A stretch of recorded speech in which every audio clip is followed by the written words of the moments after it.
오늘 저는 광야에서라는 제목으로 하나님의 말씀을 함께 나누기 원합니다. 우리가 장례식장에 가게 되면 우리가 장례 예배를 함께 드리게 됩니다. 저도 목회자로서 장례 예배를 참 많이 참석하고 또 집례하기도 했었습니다.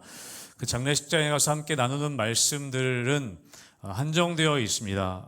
여러 가지 말씀들이 있을 수 있지만 장례 예배 가운데 주로 많이 여러 가지 본문 중에 자주 함께 나누게 되는 본문들이 있습니다. 그 중에 이제 요한계시록의 특별히 말씀, 우리 새 하늘과 새 땅에 대한 그런 말씀도 우리가 함께 나누게 되고, 또 우리의 삶이 덧없음을 우리가 이야기하는 어떤 전도서의 말씀도 함께 나누게 되고, 그렇게 또 우리 고린도전서에 있는 하늘의 장막집에 대한 말씀도 함께 자주 나누게 됩니다. 그런데 그 중에 장례식장에 가게 되면 자주 나누는 말씀 중에 시편의 말씀이 한 구절 있습니다. 시편 90편 10절의 말씀이 그 말씀인데요. 우리 시편 90편 10절의 말씀을 우리 쉬운 성경의 번역으로 함께 스크린 통해 함께 읽어보겠습니다. 같이 읽습니다. 시작. 우리의 수명은 70년, 힘이 있으면 80년이지만 인생은 고생과 슬픔으로 가득 차 있습니다. 날아가듯 인생은 빨리 지나갑니다. 아멘. 오늘 시편 기자는 뭐라고 고백하고 있냐면 인생은 고생과 슬픔으로 가득 차 있습니다 라고 그렇게 고백하고 있습니다. 우리 인생에 기쁨도 있고 또 행복한 삶도 있을 수 있지만 많은 부분에 있어서 우리의 삶이 고생과 슬픔으로 가득 차 있다라고 그렇게 시편 기자는 고백합니다. 또 많은 성도님들이 이 고백에 동의하시는 것을 보게 됩니다. 나의 삶을 돌아봤을 때, 우리들의 삶을 돌아봤을 때 우리 성도님들의 삶의 자리 가운데 여러 가지 기쁜 일도 있고 또 좋은 일도 많이 있지만 슬픔과 또 고생, 또 어려운 삶의 모습들이 있는 것을 우리는 보게 됩니다. 우리는 살아가면서 맞닥뜨리게 되는 수많은 문제들이 있는데 그 중에 참 어려운 것 중에 하나가 무엇이냐면 고난에 관련된 문제입니다. 나의 삶에 많은 어려움들과 문제들이 있는데 그 중에 참 풀기 어려운 문제 중에 하나가 무엇이냐면 이 고난이라는 것이죠. 오늘 본문에서 모세는 이 광야라는 곳에서 오늘 설교하고 있습니다. 광야는 이 고난의 장소입니다. 이 광야라는 곳은 인생에서 우리가 겪을 수 있는 고난의 장소를 이야기할 때 비유해서 이야기하는 것이 바로 광야라는 곳이죠. 인생에서 불변하는 진리가 있다면 우리 모든 사람들은 우리 삶의 자리에서 누구나 경중은 다를 수 있지만 남녀노소를 막론하고 광야를 경험한다는 것입니다. 고난의 때를 경험한다는 것이죠. 이 고난의 문제는 정말 어려운 문제이기 때문에 특별히 이 다른 사람의 고난에 대해서, 다른 이웃들의, 다른 우리 분들의, 다른 성도들의 고난에 대해서 함부로 말할 수도 없고 또 함부로 말해서도 안 되는 것이 바로 이 고난의 문제입니다. 그런데 중요한 것은 어쨌든 무엇이냐면 우리의 삶의 자리에 우리가 고난을 겪을 때 우리는 그 삶에서 겪는 그 고난을 쉽게 판단할 수 없다는 것이죠. 여러분, 때로는 우리 삶의 자리 가운데 축복처럼 다가오는 일들이 있고 고난처럼 다가오는 일들이 있습니다. 학생으로 얘기하면 고3이 되어서 우리 수능 시험을 치렀을 때 당장 대학에 합격하는 것이 그것이 복인 것처럼 우리는 생각합니다. 그리고 축하하기도 하죠. 또 우리가 대학에 졸업하고 취업의 과정을 겪을 때 졸업하자마자 바로 취업한다면 누구나 다 축하하고 축복할 일일 것입니다. 그런데 우리 인생 전체를 길게 펼쳐놓고 봤을 때 때로는 바로 대학에 입학하는 것, 때로는 대학에 떨어져서 재수를 하거나 삼수하는 것, 때로는 우리가 바로 취업하거나 취업하지 못하여서 한동안 어려움을 겪는 것, 여러분 그 삶의 현상들을 우리가 당장은 그것이 복이고 당장은 그것이 고난처럼 여겨질 수 있지만 때로는 그 고난과 축복이 우리 인생 전체를 봤을 때에 다르게 해석되어질 때가 있다는 것이죠. 때로는 고난을 경험하는 것처럼 보여지지만 그것이 나중에 돌아보면 그것이 나에게 축복이었구나 라는 것을 우리가 다시 한번 해석할 때가 있습니다. 때로는 그것이 축복인 것처럼 여겨졌지만 돌아봤을 때 그것이 나에게 복이 아니었구나. 여러분, 로또에 당첨된 사람들 중에 그 끝이 좋은 사람이 별로 없다고 하지 않습니까? 당장은 수많은 정말 수십억의 돈이 내 수중에 들어왔을 때 복인 것처럼 여겨졌는데 나중에 되면 가정들이 파탄이 나고 그 삶이 끝이 좋지 않은 모습을 보면 그 돈이 그 사람에게 복이 아니었구나라고 우리는 나중에 돼서야 그 삶을 다시 재해석할 수 있다는 것입니다. 여러분, 오늘 본문의 모세는 이 광야에서의 삶을 기록하고 있습니다. 우리가 아까 처음에 나눴던 시편 90편, 우리의 인생은 고생과 슬픔으로 가득 차 있다. 여러분, 그 시편 90편은 모세의 고백입니다. 그 시편 90편은 모세가 지은 시편입니다.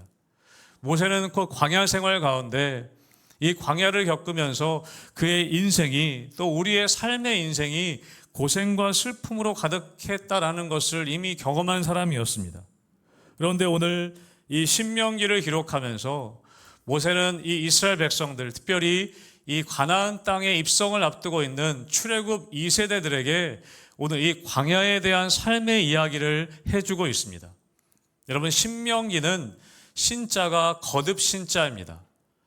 그것은 무슨 말이냐면 신명기는 하나님의 말씀을 이 광야의 40년의 광야 생활을 마치고 이 가나안 땅을 앞두고 있는 이스라엘 백성들에게 하나님의 말씀을 거듭해서 이야기해 주고 있는 그 설교가 가득한 것이 이 신명기입니다.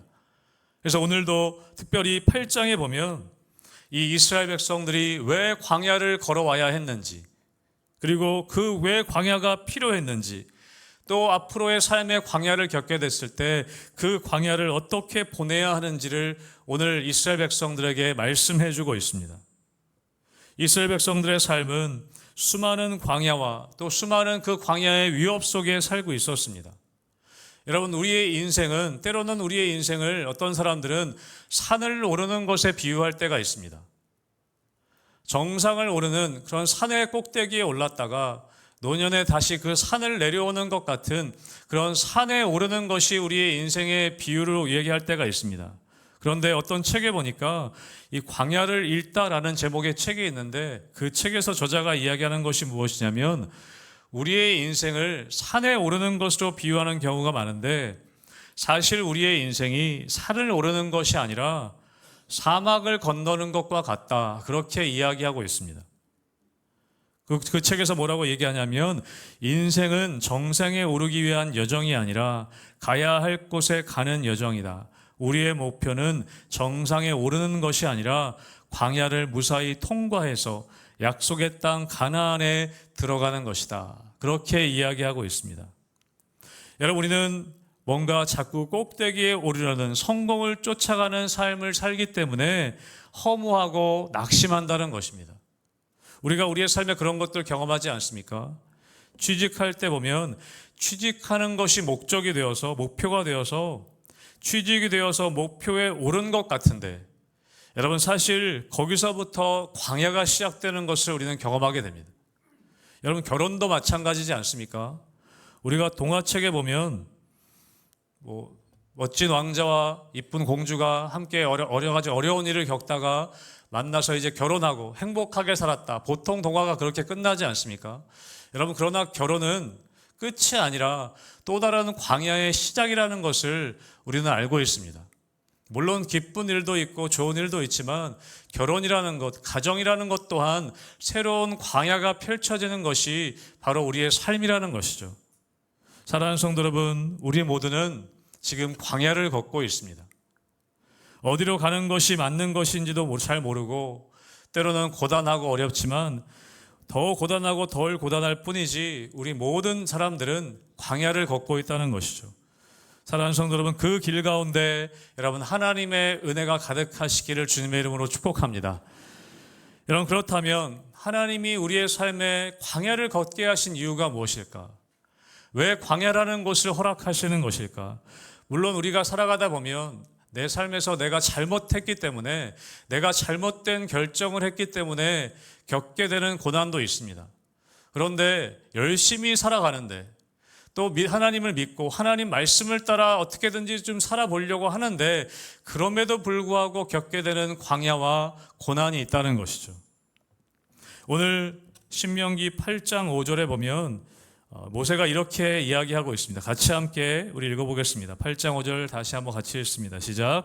너는 사람이 그 아들을 징계함 같이 내 하나님 여호와께서 너를 징계하시는 줄 마음에 생각하고. 아멘.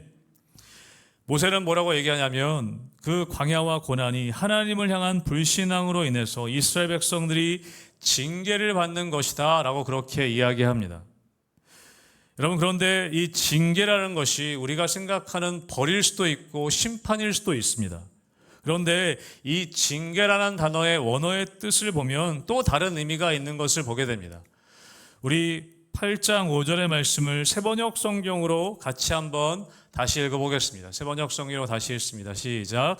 당신들은 사람이 자기 자녀를 훈련시키듯이 주 당신들의 하나님도 당신들을 훈련시키신다는 것을 마음속에 새겨두십시오. 아멘.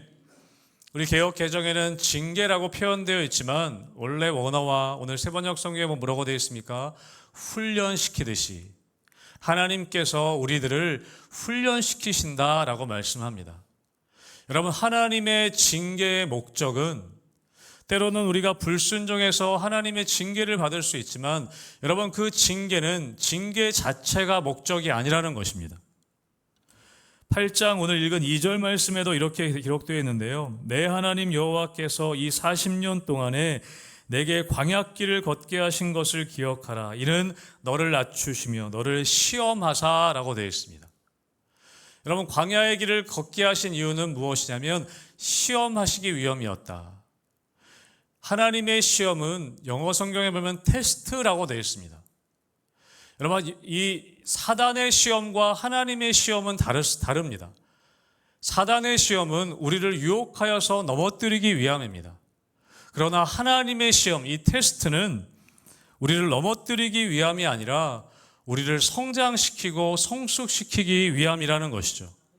그래서 오늘 아까 읽은 8장 5절에 말씀하는 것이죠. 하나님께서 우리를 훈련시키듯이 하나님은 우리를 광야의 길을 가게 허락하신 이유는 무엇이냐? 우리를 훈련시키기 위함이다 라고 말씀하고 있습니다. 우리를 넘어뜨리고 우리를 벌주는 것이 목적이 아니라 우리를 훈련시키시고 우리를 더욱더 강하게 만들기 위함이라고 성경은 오늘 말씀하는 것이죠. 사랑하는 성도 여러분, 우리의 삶에 겪는 광야는 그냥 광야가 아니라는 것입니다. 우리가 겪는 고난은 그냥 고난이 아니라는 것입니다. 하나님의 훈련과 하나님의 연단의 장소가 된다는 것이죠. 하나님께서는 우리가 그 훈련의 과정을 통해서 우리가 성숙해 가기를 원하신다는 것입니다. 여러분, 제가 어렸을 때 말씀드리지 않았습니까? 제가 어렸을 때 태권도를 한 적이 있습니다. 여러분, 매일매일 해야 했습니다. 여러분, 그런데 가기 싫을 때도 있었습니다. 왜 없었겠습니까? 태권도장을 매일 1시간씩 매일마다 월, 화, 수, 목, 금 5일 동안 매일매일 가야 했습니다. 어쩔 때는 너무 가기 싫을 때가 있어요. 근데 억지로 그냥 갈 때가 있었습니다. 그런데 가서 그렇게 하루하루 하다 보면 성장하더라고요. 더 잘하게 되고, 그래서 말씀드렸지만 띠도 색깔이 바뀌게 되고 실력이 늘어서 그래서 고참이 되고 또 후배들이 생기고 그런 것들을 경험하는 것이죠. 여러분, 우리의 신앙의 훈련도 마찬가지입니다. 때로는 가기 싫은 곳이 있습니다. 경험하기 싫은 경험도 있습니다. 그런데 하나님이 우리를 광야를 걷게 하시고 때로는 고난을 허락하시는 이유는 무엇이냐? 그것을 통해 연단시키시고 훈련시키시기 위함이라는 것이죠. 그런데 오늘 본문을 통해 보면 그 광야가 어떤 곳인지, 또 그 광야의 경험을 통해서, 그 훈련의 경험을 통해서 우리에게 하나님이 원하시는 것이 무엇인지 오늘 말씀 가운데 함께 짧게 살펴보기 원합니다. 우리 신명기 8장 3절, 우리 앞부분의 말씀을 같이 함께 다시 한번 읽어보겠습니다. 앞부분 읽습니다. 시작. 너를 낮추시며 너를 줄이게 하시며 또 너도 알지 못하며 내 조상들도 알지 못하던 만나를 내게 먹이신 것은. 아멘. 광야의 특징이 무엇인가? 하나님이 허락하신 이 광야의 특징이 무엇인가? 3절 앞부분에 보면 뭐라고 되어 있습니까? 너를 낮추시고 너를 줄이게 하시고. 광야는 우리를 낮추시는 자리라고 말씀합니다. 때로는 우리는 그 고난과 광야 가운데에서 나의 자존심을 꺾어야 할 때가 있습니다. 나를 내려놓아야 할 때가 있습니다. 그리고 엎드려야 할 때가 있다는 것입니다. 그리고 줄이게도 하신다고 말씀합니다. 결핍의 자리인 것이죠. 때로는 우리가 실제적으로 정말 줄이게 하실 때가 있습니다. 먹을 것이 없어서, 때로는 물질적으로 어려움을 당하여서 정말 우리 삶 가운데 줄이게 하실 때가 있다는 것이죠. 이런 광야는 그런 곳입니다. 우리를 낮추시는 자리입니다. 그런데 여러분, 광야의 또 다른 특징은 거기서 끝나는 것이 아니라 아까 3절 말씀에 보면 너를 줄이게 하시고, 거기서 그치지 않고 뒤에 뭐라고 되어 있냐면 또 너도 알지 못하며 내 조상들도 알지 못하던 만나를 먹이시는 것. 여러분, 그것이 광야의 특징이라는 것입니다. 광야는 낮아지고 엎드려지고 비참함을 경험하는 자리만이 아니라는 것입니다.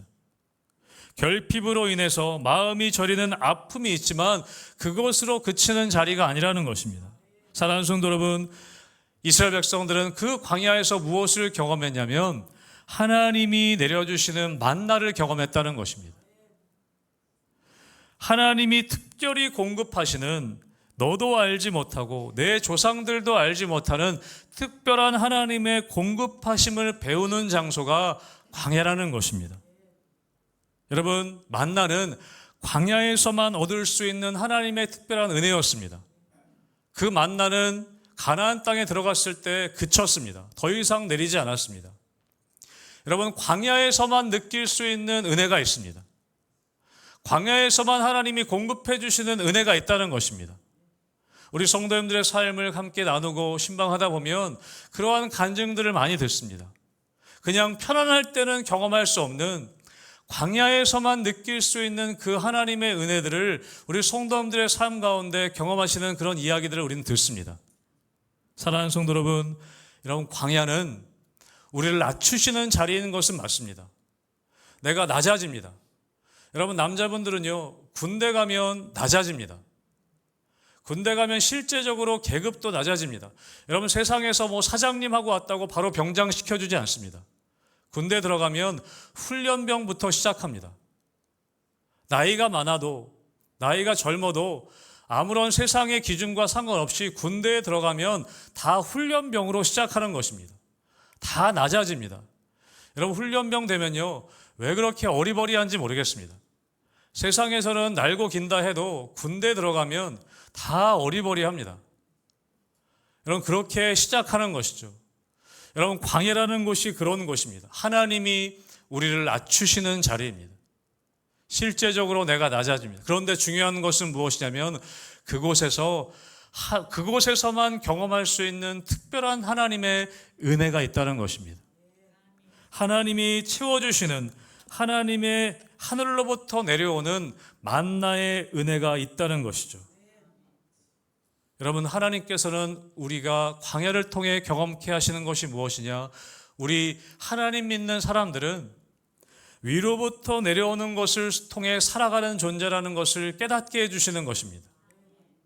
세상에서 물론 우리가 물질을 얻을 수 있고 먹을 것을 구할 수 있지만, 이것이 하나님께로부터 온 것이구나. 이 도움이 하나님의 손길로부터 온 도움이구나. 우리는 그것을 경험하는 존재라는 것이죠.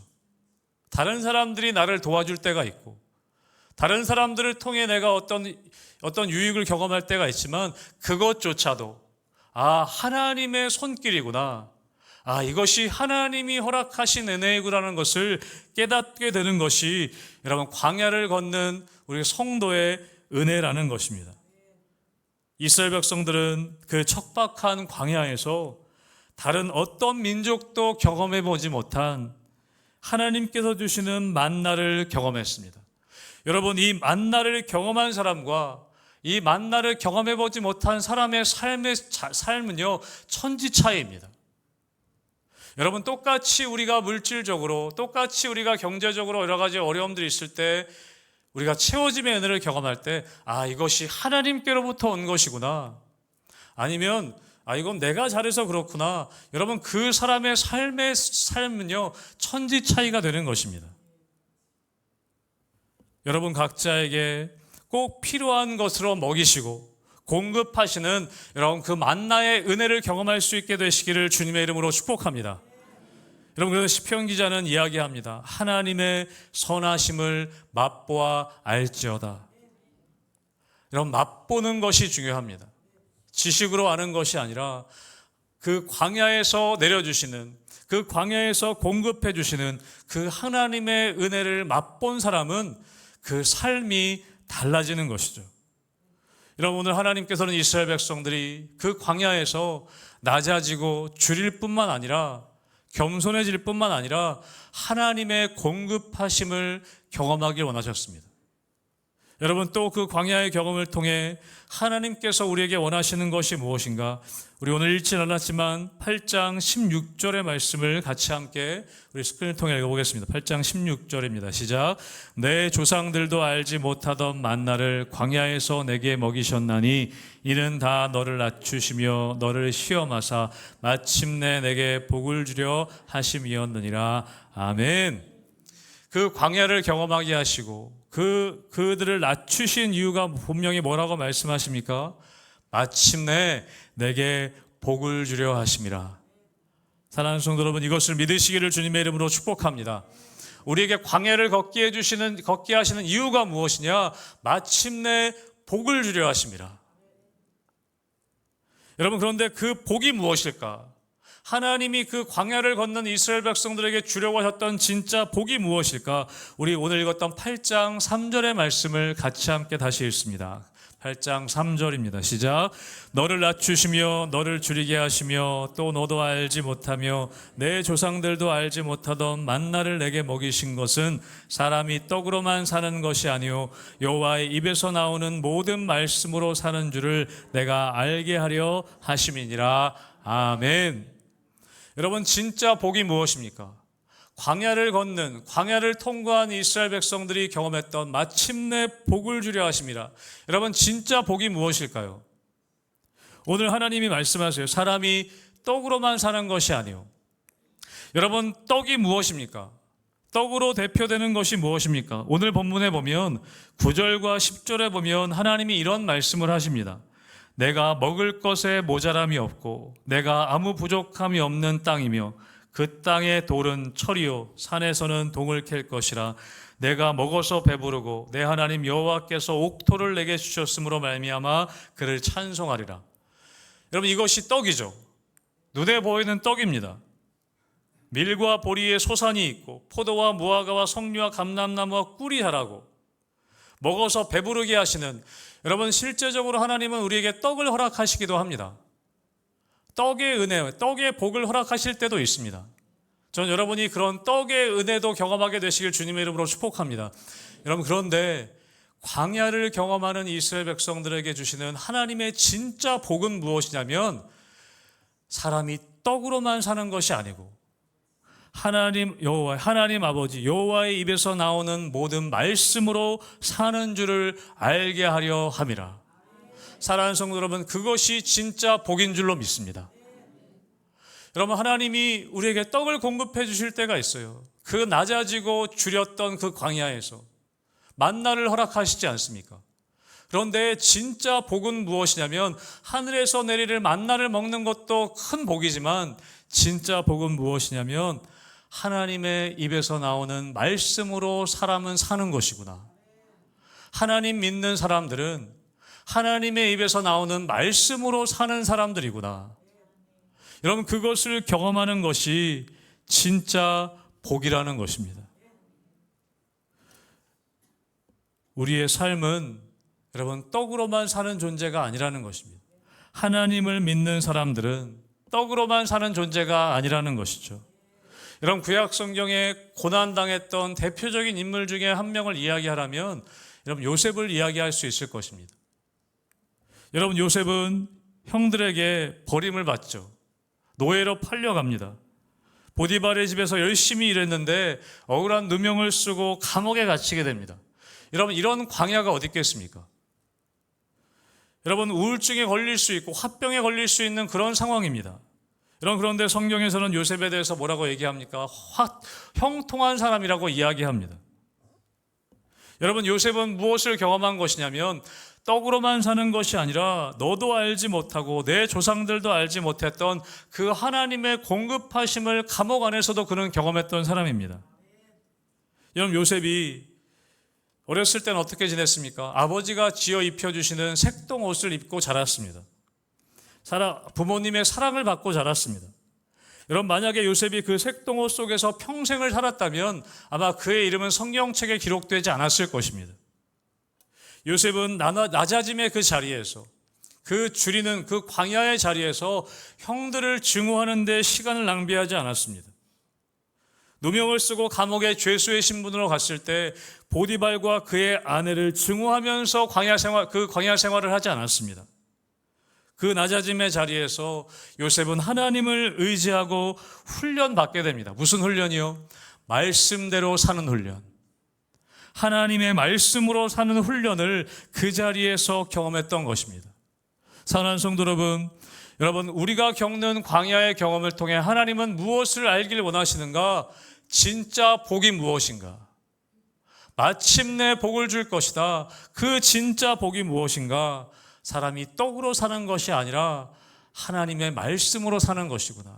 사랑하는 성도 여러분의 삶에 하나님의 말씀이 나를 살리시는구나. 하나님의 말씀에 능력이 있구나.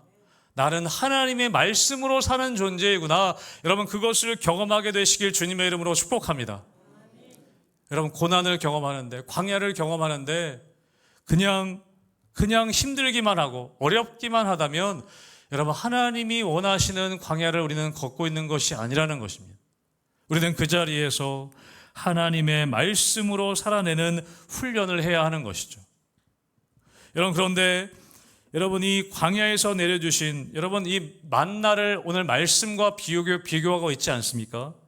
여러분, 광야에서 내려주신 만나의 특징이 무엇일까요?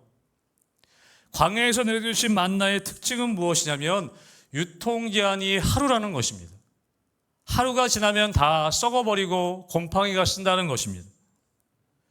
좀 쌓아놓고 먹으면 편할 것 같은데 매일 나가서 그 만나, 하늘에서 내린 만나를 주워와야 했습니다.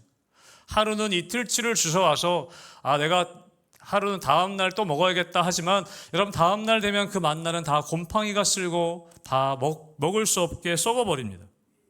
여러분, 왜 그렇습니까? 하나님이 왜 하루하루 먹을 것을 주십니까? 왜 그럴까요? 여러분, 오늘 11절에 보면 읽지는 않지만 이렇게 되어 있습니다. 여호와를 잊어버리지 않도록 삼갈지어다. 여러분, 13절과 14절의 말씀도 같이 한번 읽어볼까요? 13절과 14절 있습니다. 시작. 또 내 소와 양이 번성하며 내 은금이 증식되며 내 소유가 다 풍부하게 될 때에 내 마음이 교만하여 내 하나님 여호와를 잊어버릴까 염려하노라. 여호와는 너를 애굽 땅 종되었던 집에서 이끌어내시고. 아멘. 그럼 모세가 무엇이라고, 하나님께서 무엇이라고 말씀하십니까? 네가 소와 양이 번성하고 내 은금이 많아지고 소유가 풍부하게 되고 배가 부르게 될 때 어떻게 될까요? 마음이 교만하여 하나님 여호와를 잊어버릴까 염려하노라. 여러분, 하나님이 왜 매일매일 만나를 허락하십니까? 우리는 한 1년치 싸놓고 먹으면 참 좋을 것 같은데 여러분, 우리는 다 똑같은 사람이라는 거예요. 우리는 누구나 풍족해지면 어떻게 됩니까? 하나님을 잊어버린다는 것입니다. 여러분, 하나님께서 우리에게 광야를 허락하신 이유는 무엇이냐면 매일매일 우리에게 은혜 주시는 하나님을 기억하게 하심 위함입니다. 여러분, 우리가 그 훈련이 되지 않으면 우리의 삶이 풍족해질 때 우리는 하나님을 잊어버릴 수밖에 없는 존재라는 것입니다. 내가 좀 먹고 살만해지면 우리는 하나님을 잊어버리게 된다는 것이죠.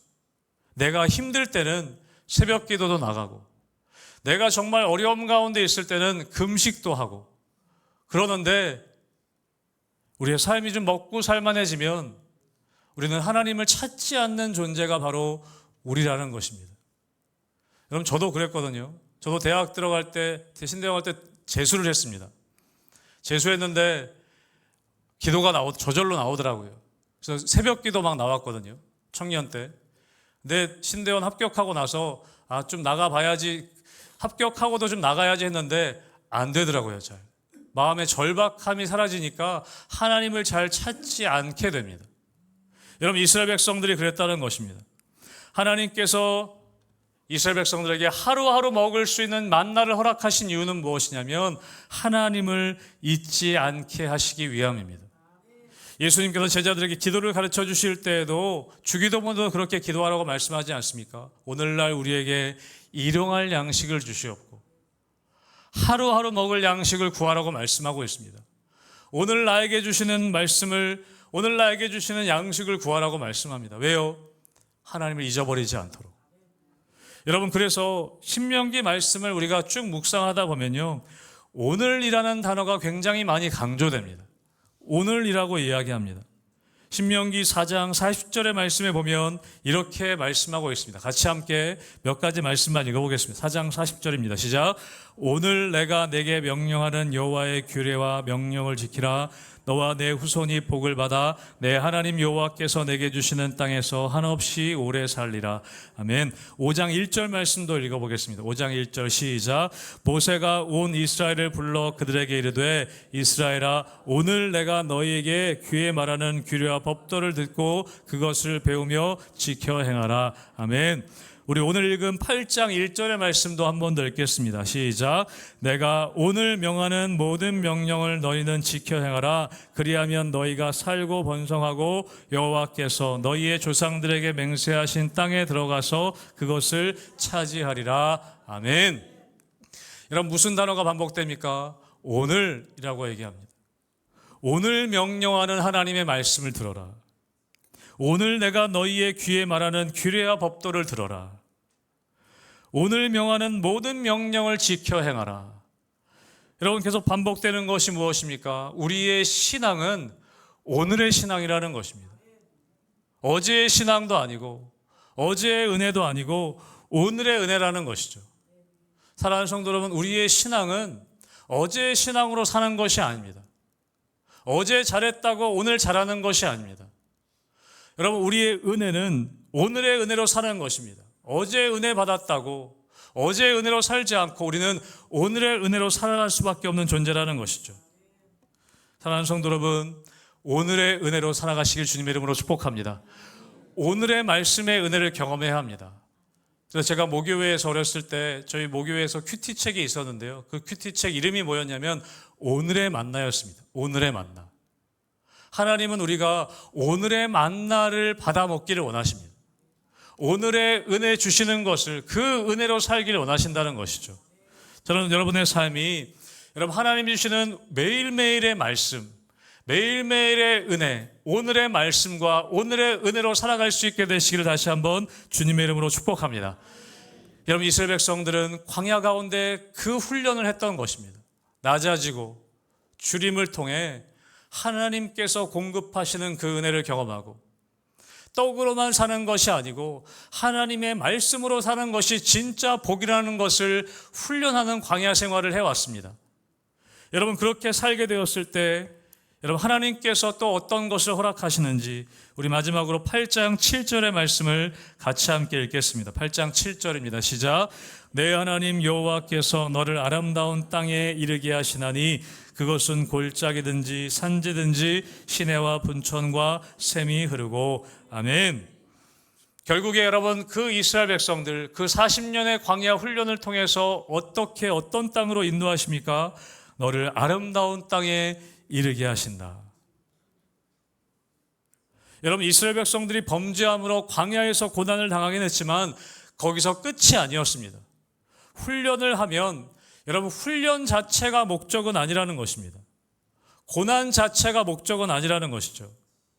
우리가 그 훈련의 기간 동안 하나님의 말씀을 받고 매일매일 만나를 먹는 경험을 통해 하나님을 의지하는 훈련을 했다면 여러분, 결국에 하나님이 약속하신 그 땅, 가나안 땅으로 이스라엘 백성들은 들어가게 되었다는 것입니다.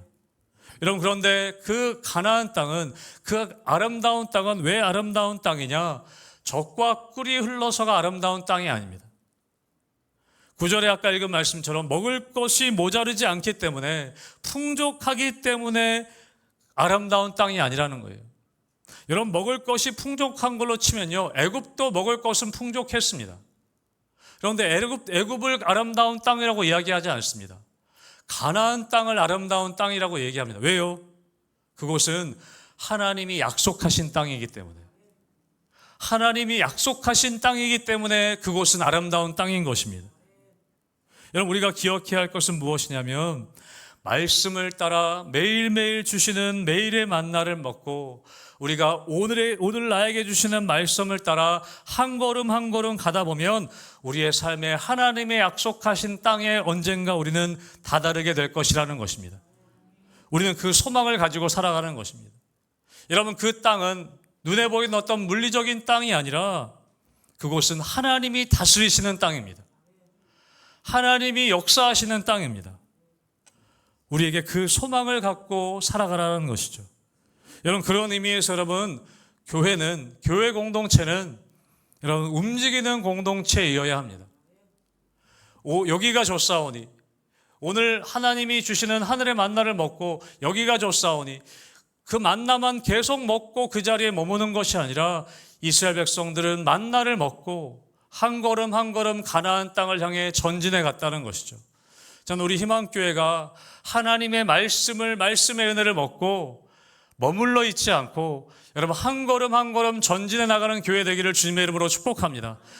때로는 실수할 수 있고 때로는 실패할 수 있지만, 그럼에도 불구하고 오늘 나에게 주시는 은혜를 경험하고 오늘 나에게 주시는 말씀을 붙잡고 한 걸음 한 걸음 전진해 가야, 움직여 가야 한다는 것이죠.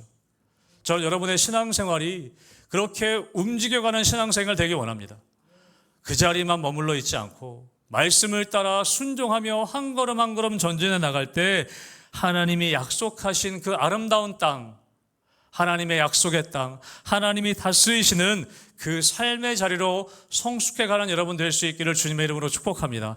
사랑하는 성도 여러분, 광야는 거친 들판입니다. 풀 한 폭이 자라지 않는 곳입니다. 우리의 자아가 깨어지는 것이고 우리의 교만함이 낮아지는 자리이고 때로는 줄이고 목마른 자리가 바로 광야의 자리입니다. 여러분, 그것은 사람들이 나를 전혀 알아주지 않는 자리이고 나의 계획이 실패하고 나의 계획과 생각이 전혀 먹히지 않는 곳이 바로 광야입니다. 때로는 한없이 외롭고 한없이 서럽고 서글픈 곳이 바로 광야입니다. 여러분, 그러나 하나님의 사람은 꼭 그 광야 학교를 졸업하게 하나님은 만드십니다. 여러분, 하나님의 사람은 반드시 하나님이 쓰시고자 하는 사람은 그 광야의 학교를 통해져서 빚어지는 것을 우리는 말씀을 통해 알게 됩니다. 여러분, 모세도 40년 동안 이집트의 최고의 학문과 이집트에서 최고의 무술을 익혔습니다. 그러나 하나님이 그때 쓰신 것이 아니라 광야의 40년의 기간을 훈련을 통해서 나이 80이 되었을 때 모세를 쓰셨다는 것입니다. 사랑하는 성도 여러분, 하나님이 쓰시는 때는 다릅니다. 세상에서는 건강하고 지식적으로도 충만하고 실력이 좋은 사람들을 쓰지만, 여러분, 하나님은 광야를 통과한 그 사람을 나이와 상관없이, 우리의 상황과 상관없이 그 광야 학교를 통과함을 통해 하나님의 말씀으로 사는 사람, 내가 떡으로만 사는 것이 아니라 하나님의 말씀으로 사는 사람이구나, 그것을 깨닫고 경험한 사람, 그 사람을 하나님께서 사용하신다는 것입니다. 사랑하는 성도 여러분, 지금 광야를 걷고 계신 분이 있다면 여러분, 하나님의 공급하심의 은혜를 매일 경험할 수 있게 되기를 주님의 이름으로 축복합니다. 작은 것일지라도 하나님이 공급하신다는 것을 깨닫고, 또한 내가 떡으로만 사는 것이 아니라 하나님의 말씀으로 살아가야 하는구나, 그것이 진짜 복이구나, 여러분, 그것을 경험할 때 여러분, 그 광야 학교를 졸업하셔서 하나님이 귀하게 쓰시고 하나님이 하나님 나라를 위해 특별하게 사용하시는 우리 성도님들과 우리 희망교회가 되기를 주님의 이름으로 축복합니다. 아멘.